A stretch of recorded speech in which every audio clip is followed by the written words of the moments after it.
El Señor esté con ustedes. Proclamación del Santo Evangelio según San Lucas.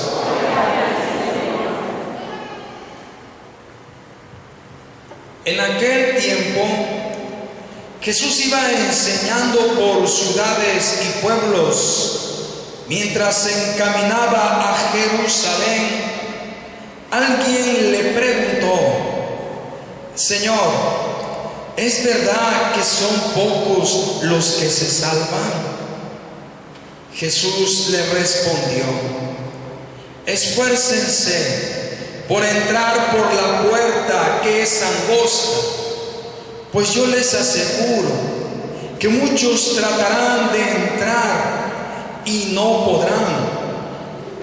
Cuando el dueño de la casa se levante de la mesa y encierre la puerta, ustedes se quedarán afuera y se pondrán a tocar la puerta diciendo: Señor, ábrenos. Pero él les responderá: no sé quiénes son ustedes. Entonces le dirán con insistencia: hemos comido y bebido contigo, y tú has enseñado en nuestras plazas. Pero él les replicará: yo les aseguro que no sé quiénes son ustedes. Apártense de mí, todos ustedes los que hacen el mal. Entonces llorarán ustedes y se desesperarán cuando vean a Abraham, a Isaac, a Jacob y a todos los profetas en el reino de Dios, y ustedes se vean echados fuera. Vendrán muchos del oriente y del poniente, del norte y del sur, y participarán en el banquete del reino de Dios. Pues los que ahora son los últimos serán los primeros, y los que ahora son los primeros serán los últimos. Palabra del Señor.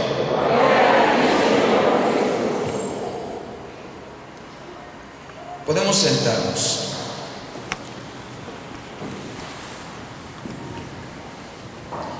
Bueno, pues esta pregunta que hace esta persona cuando Jesús se dirigía a Jerusalén: Señor, ¿son muy pocos los que se salvan?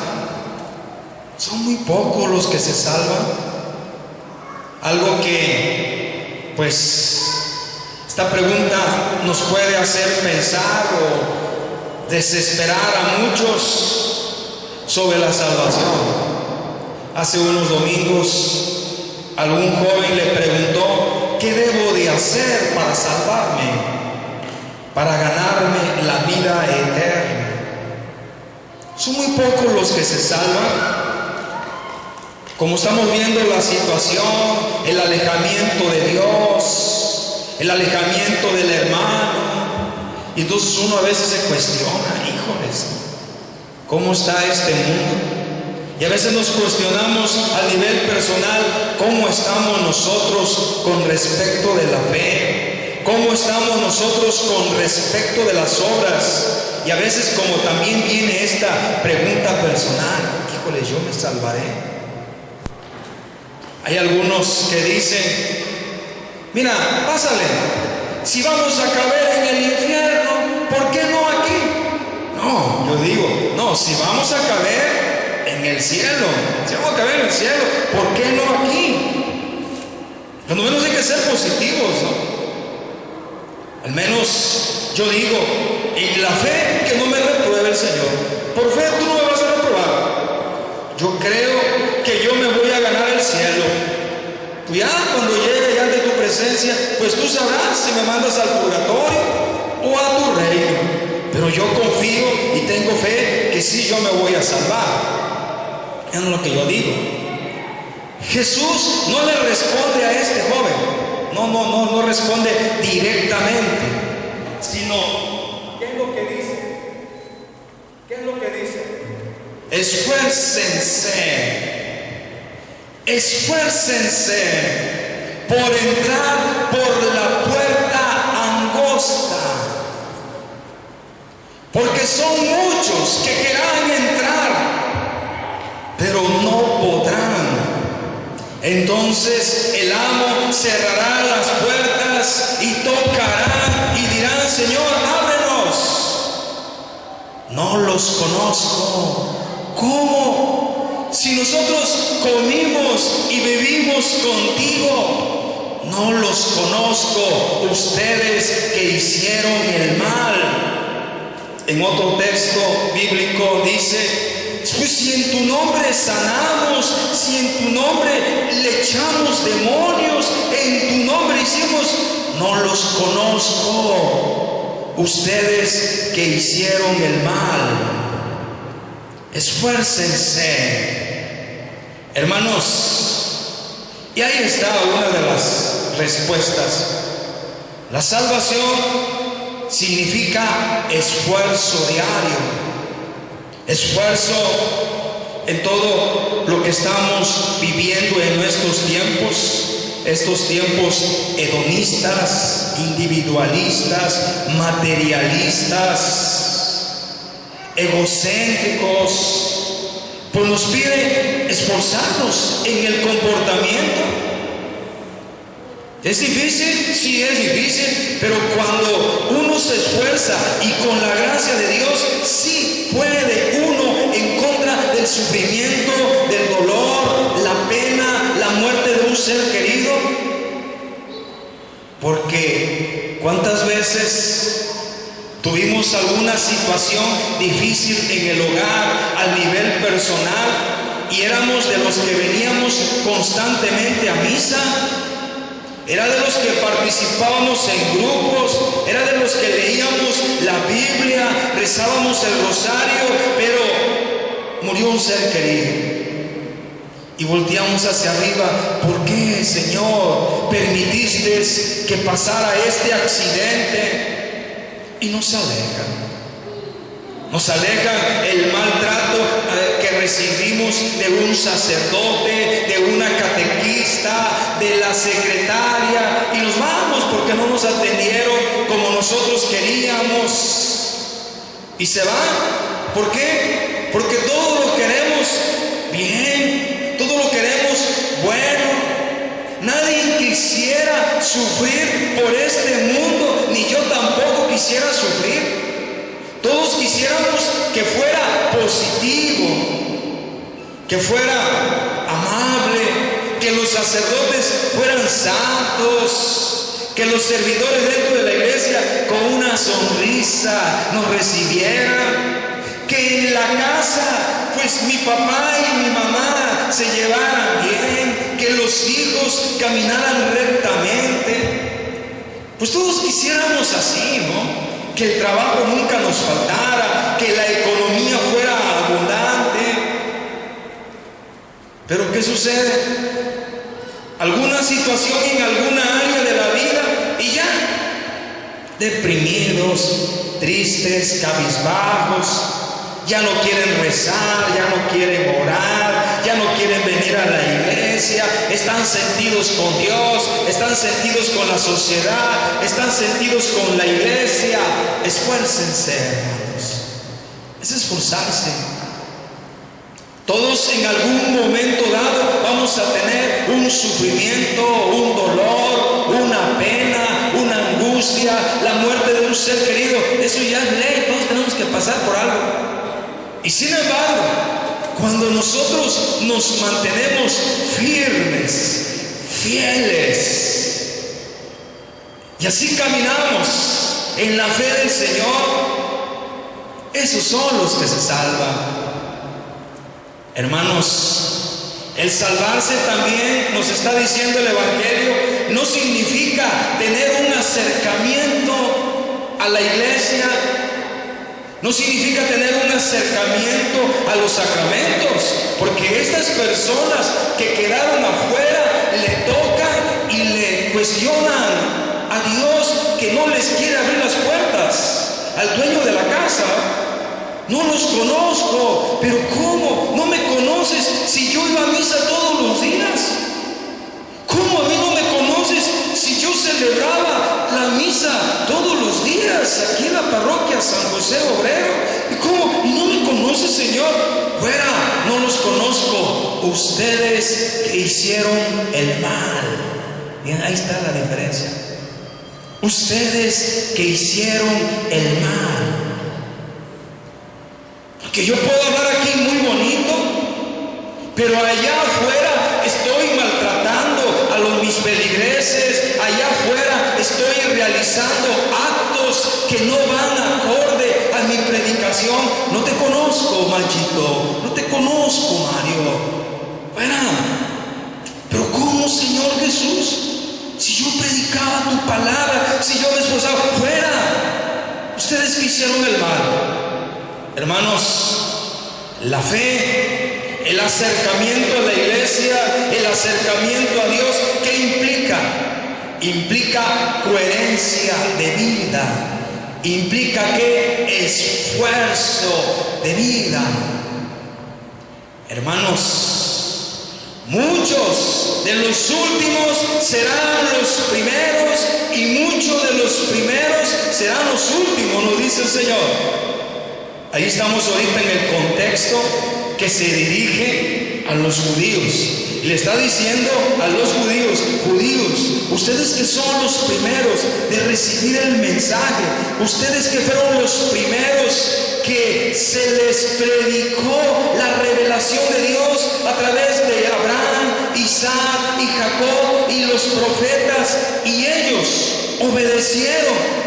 Y se verán ustedes tristes cuando los vean a ellos sentados en el banquete del reino y ustedes queden fuera del reino. Así dice el Evangelio. Se los está dirigiendo directamente a los judíos, porque ellos sí creyeron en la revelación de mi Padre, pero ustedes no me están creyendo a mí, que ellos mismos predicaron de mí. Todos los profetas hablaron de mí y ustedes no me creen. Ustedes que son los primeros de haberme aceptado, no me han aceptado. Se está diciendo Jesús a ellos. Pero miren, otro pueblo, ese sí me aceptará. Y ahora somos nosotros la iglesia que hemos aceptado a Jesús como nuestro Señor, como nuestro guía, como nuestro camino, como nuestro Salvador, como nuestro Dios. Pero hermanos, nosotros que lo hemos aceptado así, nos está pidiendo ¿qué? Coherencia de vida. Nos está pidiendo que nos esforcemos por ser mejores, que nos esforcemos cumpliendo con nuestros deberes diarios. Esforzarse por cumplir con nuestros deberes diarios. Yo tengo que esforzarme diariamente para hacer mis oraciones como lo manda la iglesia. Tengo que esforzarme para prepararme, estar ante ustedes diciéndole la homilía. Tengo que prepararme en la catequesis que doy. Tengo que prepararme para las clases que doy en el seminario. Tengo que prepararme para recibirlos a ustedes cuando vienen y quieren hablar con un sacerdote, o quieren que vaya yo a bendecir una casa, o quieren que vaya a ver a un enfermo, y llega un momento dado: Señor, ya no puedo. Tengo que esforzarme, porque si yo no me esfuerzo y no hago esto, hermanos, se me va a pedir cuentas como sacerdote. Así también ustedes, padres de familia, así también ustedes, hijos, como nos está diciendo la primera lectura de San Pablo, que nos dice: hijos, obedezcan a sus padres, porque así lo dice el Señor: honrarás a tus padres. Y esto implica Fíjense lo que implica, nos dice San Pablo. Dice, esto lleva consigo esta promesa. Fíjense los que obedecen. Te irá bien y vivirás largo tiempo en esta tierra. Los que obedecen a sus padres. Te irá bien y vivirás largo tiempo en esta tierra. Fíjense los que honran a sus padres. Yo he visto señoras, cuando vamos a ver a los enfermos, oiga, usted que está tan sola, ¿usted poco no tiene hijos, no tiene nietos? No, sí, tuve 5 hijos. ¿Y dónde está? No, pues uno. Y vemos a la señora sola, así, imagínense qué cuentas para esos hijos que tienen a esa señora. Y aquí están los ministros, me dirán, cuando vemos esta triste realidad, y teniendo hijos y hijas, y están solos, abandonados, sucios. Qué tristeza para esos hijos. ¿Y por qué no? Porque no tienen tiempo, porque trabajan, porque la esposa, etcétera, ponen muchos pretextos. Padres, eduquen a sus hijos, edúquenlo. Fíjense esto que le dice a los padres: padres, no exasperen a sus hijos, más bien fórmenlos y corríjanlos para educarlos bien como el Señor quiere. Cuando una madre, un padre, una familia se esfuerza por educar a sus hijos, se esfuerza para darles una educación así integral, como Jesucristo nuestro Señor. ¿Y cómo creció nuestro Señor Jesucristo? Aquí lo tenemos a los 12 años. Dice el pasaje, el único pasaje que escuchamos, desde los 12 años hasta los 30 años en que se dio a conocer, dice que Jesús en ese periodo iba creciendo en estatura, en sabiduría y en gracia delante de Dios y delante de los hombres. ¿Cómo iba creciendo Jesús? Íntegramente, en 3 aspectos: cuerpo, estatura, sabiduría, mente, gracia, espíritu. Así va creciendo Jesús. Imagínense cuando una familia se esmera para que su hijo crezca así íntegramente. En su cuerpo, ¿qué tiene que hacer la madre? Darle bien de comer. Come frutas y verduras. Que vaya a correr, que haga deporte, porque son 2 cosas para desarrollar el cuerpo, que es el alimentarse bien y el hacer ejercicio. Es que a mí no me gustan las verduras, dice Bebé. A nadie les gustan las verduras. Pero bueno, ahí está la estrategia de la madre, que se los está metiendo en los licuados, se los está haciendo ahí en las comidas. Pero bueno, de tal manera la estrategia de que el niño coma sanamente y no chatarras, Coca-Cola, sabritas, y es lo que están comiendo los niños. Entonces, cuerpo. ¿Y cómo hacerlos crecer mentalmente, sabiamente? ¿Cómo? Mandándolos a la escuela, cursos de computación, cursos de inglés, enseñándoles a que lean, que aprendan a leer cuentos, anécdotas, que sepan leer las Sagradas Escrituras, y así desarrollan su intelecto, su espíritu.